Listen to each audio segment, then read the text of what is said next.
دوزخ جایی هست که از عذابش نه نجات میابی نه در عذابش هلاک میشوی.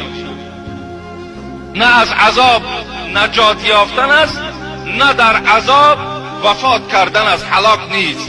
چگونه که سوره اعلا پاره 30 از قرآن میگوید ثم لا یموت فیها ولا یحیا. در دوزخ مردن نیست، در دوزخ از عذاب پروردگار خلاص شدن نیست.